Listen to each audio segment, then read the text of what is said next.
everybody. So this is Facebook Live. I'm shaking in my boots right now, but I've been dying to get some of my girlfriends around the table for coffee, and so we're going to try it and see if we can do this together. My name is Angela Sackett. If you don't know me, I write for dancingwithmyfather.net and salatluxe.com.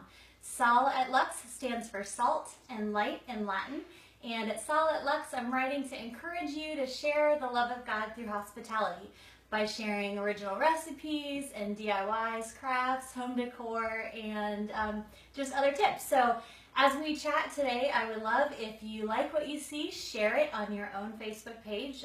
Feel free to like the Sal at Lux page as well, and come back for more conversation. And if you would, my daughter Anna is moderating today. We're giving that a try. So feel free to leave comments along the way too. I would love to get your feedback on the tips that I'm sharing, but I especially want to hear tips that you have. So today we're going to talk about creating a welcoming space for guests. And I should start off by saying that I'm guest posting today as well on our super cute blog called Skip to My Lou, and you can find that link after we get done chatting today at skiptomylou.org. And over there I've shared a little bit about how to create a cute guest basket for friends that come to stay overnight, and this is the one that I created for Skip to My Lou. We just put a couple of fun things in there that I thought a guest might like. We have a water bottle and a little special candle that our guests can take home. Coloring books are all the rage right now. If you haven't gotten hooked, you need to get hooked, and you can find printables online as well. Some colored pencils, some note cards, and a few other little tips. So feel free to click over there when we're done talking. So let's talk a little bit about how to create a welcoming space. Maybe you're like me and you don't have an extra room in your house to dedicate just to sit empty unless guests come over. I have a whole lot of kids, 5 to be exact.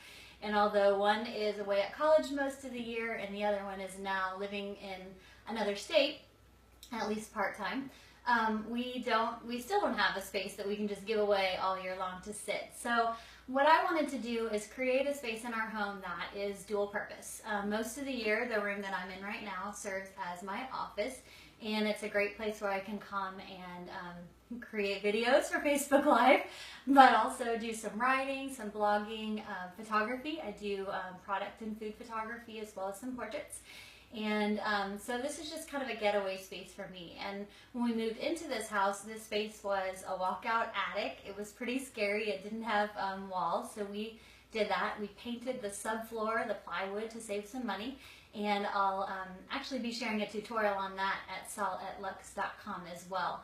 I should share that link too. It's SALETLUX.com. Sounds weird, but it stands for salt and light in Latin. So just in case you were wondering. Anyway, so we created this space. It's become really a haven for me for artistic pursuits, and also a cool place that my kids can come and hang out when mom lets them in her private space. And the boys will come in and curl up and do school sometimes, or my daughter will come in and do watercolor or calligraphy.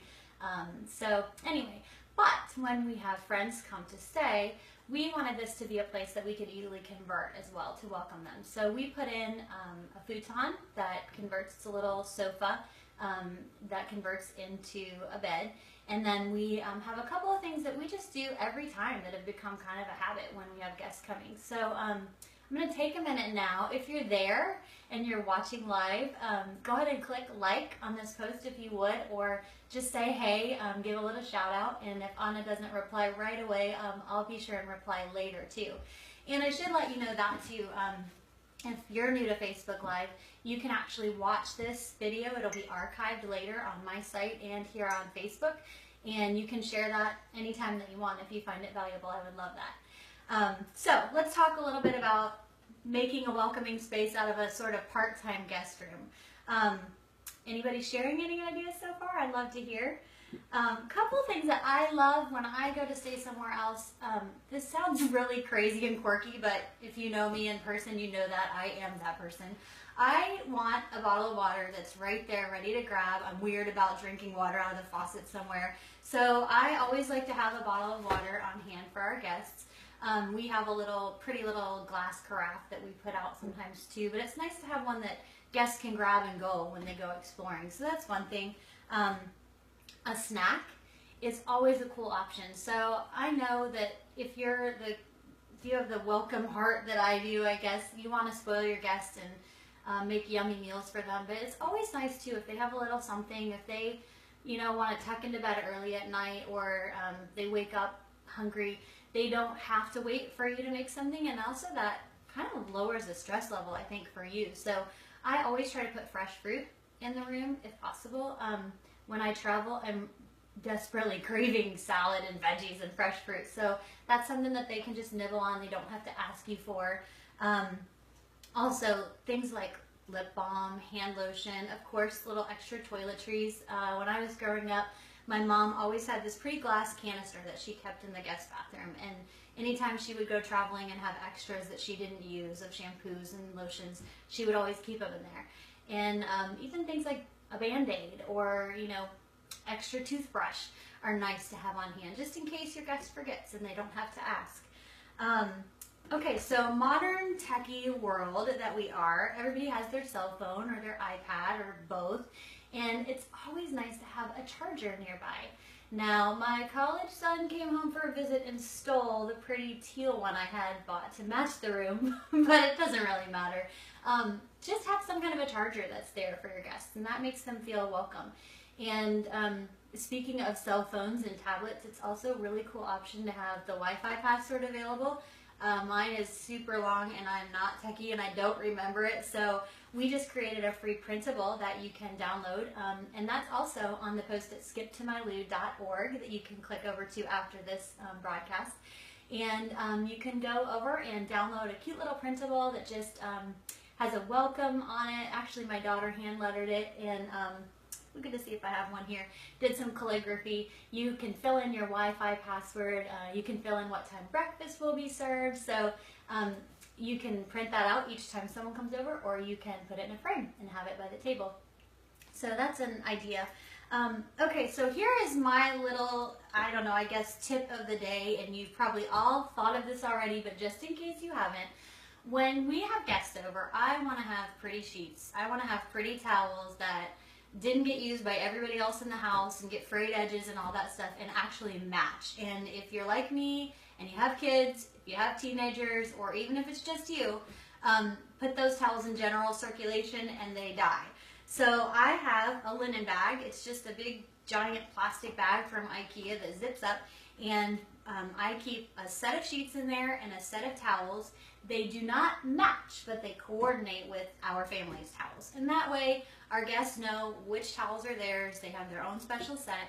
And as soon as guests come and go, I yank everything off the bed and I pull those towels, I wash them, and I put them right back in that bag with a fabric softener sheet. Now, I probably will end up washing them again anyway, but what that does is it keeps them nice and neat, and I don't know, for me that's like it was a cool discovery when I started doing that. So there's one thought. Alarm clock is a really great thing to have in the room. Now, a lot of people use their phones, but in case they don't, it's nice to have that as an option. Let them know when meal times are going to be.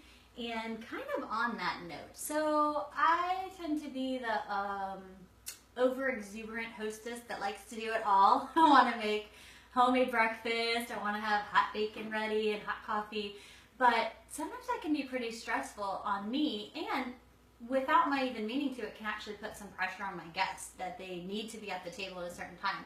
So if you think about it, when you go to a nice hotel, they have a continental breakfast, you're welcome to stop in anytime over a 2 or 3 hour span.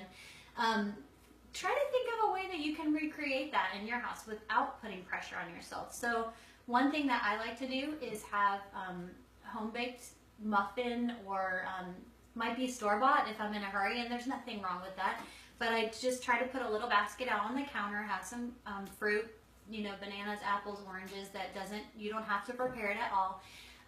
And just let the guests know before they go to bed at night, hey, if you get up, you're hungry, there's some snacks there, help yourself. Breakfast will be at this time, but you can have, what you want to eat whenever you want. And of course, once you get close to people, they're welcome to roam in my fridge and get whatever they want. But just a thought, something that can lighten the load for you and create even more welcome for your guests. Anybody, any feedback, any ideas, thoughts on that? I'd love to hear and share. Oh, and coffee. We use a French press in our house, so if your guests are coffee junkies and they cannot function without their morning coffee, go ahead and show them how to make it before they go to bed. Put the grinds in the pot, get the cup out, set it there, show them where the milk is, set the sugar bowl out, and that way they're all ready to go. And if they wake up before you, there's no pressure. All about being relaxed, right? Okay, so here's another weirdness about me. I'm all about smells. Tell me please that somebody else is the same way. Every house has its own smell. My kids said this one time. We were doing laundry. I think one of my boys had borrowed a sweatshirt or something, and they went to put it in the laundry, and they said, did you notice this smells like this family? Every family has their own scent, I guess. And I'm really picky about that when I go to travel. I have actually been known to take candles with me to a hotel. So I recommend have a candle or two, and maybe even a couple of options. If you do use a regular candle, make sure to include a lighter or pretty matches or something. But you can do essential oil diffuser and have that in the room. You can do the waxed heart burners, and the benefit to those is that you can even put them on a timer if you want to, so your guest doesn't have to remember to turn it off. We have one in our guest room that's like serves as a nightlight too, so something you might want to try. And on that note, we had a young friend come to stay with us recently. I had a new candle that I had set in the room, and I noticed during the days that she was here, she was lighting the candle every day, and that was so sweet to me because I felt like she made herself at home and she felt welcomed by a little touch that we left for her. So think about scents as well, and really just incorporating all the senses. So think about smell. Think about what your guests are going to touch when they come over. It's easy to buy an inexpensive set of sheets so you have some to slap on the bed, but if you can afford to go with a little bit nicer quality, it almost makes it like they're getting a nice vacation stay and not just time with friends, which of course the time with friends is the most precious part. But if you can create an environment that's more welcoming, go for it. And thinking about that, the touch, I mentioned that we painted the plywood subfloors in our office / guest room. And so what I did is I just threw down a big thick IKEA fur rug that when you climb out of bed in the morning, you got something soft and fuzzy underneath your feet. So and thinking about too the way things look in a room. So I was thinking about this today. I'm a wannabe minimalist. My friend Brenda actually is amazingly gifted at knowing what things to get rid of. She has started a business in helping women pare down their closets. Ask me about her. I'm happy to give you her information also. But she's really inspired me to be more careful about what I put out in my house. Does it have a purpose? Is it useful? Is it beautiful? Or is it just clutter? And I think in a guest space, that's even more important. I want to have some things in my guest space that will make my friends feel welcome and loved, inspire them. I keep these little guys up on the wall